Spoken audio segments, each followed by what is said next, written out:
fadhigii saaka ee golaha gurtida Somaliland oo uu shir gudoominayay gudoomiye ku-xigeenka golahaasi mudane Siciid Jaamac Cali ayaa markii uu fadhigaasi furmay waxa uu gudoomiye ku-xigeenku ku wargeliyay mudanayaasha golahaasi inay ka doodaan xaaladda guud ee nabadgelyada dalka. doodii shalay dhamaatay waxay ahayd siyaasadda arrimaha dibadda. maanta waxaan galeynaa qodobka shanaad ee ajandaha oo ah nabadgelyada iyo horumarinteeda la isdiiwaangeliyo. haddaba mudanayaasha golaha gurtida Somaliland ayaa si adag uga dooday xaaladda guud ee nabadgelyada dalka iyagoo asxaabta mucaaradka iyo sulaadiinta ugu baaqay inay ilaaliyaan nabadgelyada.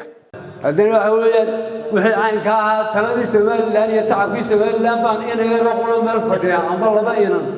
ay duminayaan waa nagu naxdin ma qaadi karno abtiyaal iyo adeereel waxa weeyaan arrintaa maanta waxa weeyaan dhulka dhigo waxa weeyaan Somaliland nabadgelyo ha laga shaqeeyo hadday wax dhacaan diyaaradu ka raacaya war cid la gubaya waa inteena meesha taale bulidu u taalo bulidu anu waxaan leeyahay shacbiga nabadiina ilaashada oo yaan lagu duulin oo yaan gaboodnayd ka dhiganin war cid loo socdaa waa idinka waxa weeyaan Somaliland Ilaahay baa ilaashada 100 jeer baa lagu soo duulo waxba waa laga qaadi waayay way iska jiraysaa iyada inta calaka la ilaaha illa rasuulullah meesha saaran yahay cid ka tajiri saaran ma jirto war dawladnimadu way jiraysaa yaan birto aydan gacmiinha eersan shacbiga laakiin anigu waxaan soo jeedinayaa Soomaalidu waa tiraahdaa oo ku soo gabagabeynaya haddaan afka xumaanin gacanimo timaado wuxuu yahay afka imika wadanka meel xun buu ka marayaa inaan wax ka qabanno oo wax ka nidhaanana guurti baa noo inkastoo gudoomiye la yiraahdo la inagu yiraahdo golaha guurta imka oo dhalinyaro isku bedelay waxa inkaas haddana waxaan leeyahay aqalka libaaxa la farlagama waa yaalin guurti waajibaadkeedii way ku filan tahay wayna qabsan doontaa baan u maleynayaa gudooyinkan u dambeysayna waynu arkaynaa waxa la isweydaarsanaayo mucaaradii muxaafadba waynu la soconaa warni waliba wuxuu wax ku yahay nabadgelyada ama ku meesha ku fadhiya ha noqdo ama ku soo socda ha noqdo haddii nabadgelyo la waayo cidina joogi mayso ninna joogi maayo ninna maanta ku fadhiyana ku fadhiyi maayo ka ku soo socdaana wuxuu kuma heli maayo anu waxaan ku talin lahaa warka ku soo socdana nabadgelyada carqadaha gelin madaxweynaha fadhiya xukuumadda maanta joogtayna ka taliya sidii ummaddan nabad waarta u heli lahayd oon buuq lahayn oon qalalaasan lahayn haddii maanta arrintaa taagan ee aynu arkayna aysan u sii socotana dee waxay noqonaysaa si loo sahla oo waa in yar ma ku yara iftiimiya aad dewa meeshii oo ma dinka inoo yara deyso iftiimka aan yarada baasho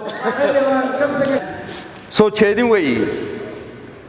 waxaan soo jeedin lahaa salaadiinta Somaliland in ay nabadgelyada ilaaliyaan arrinkoodu waa nabadgelyo ka hadal maaha iyo maxaa ku dhahdaa ismeersi soo taag iyo dadka iyo sida waxa iyo siyaasadda dastuurka Somaliland bay ku taalaa waxaynu sameynay cid u gaara marka ha loo daayaan leeyahay cidii ay arintaas u gaarahay odayaashana waxaan leeyahay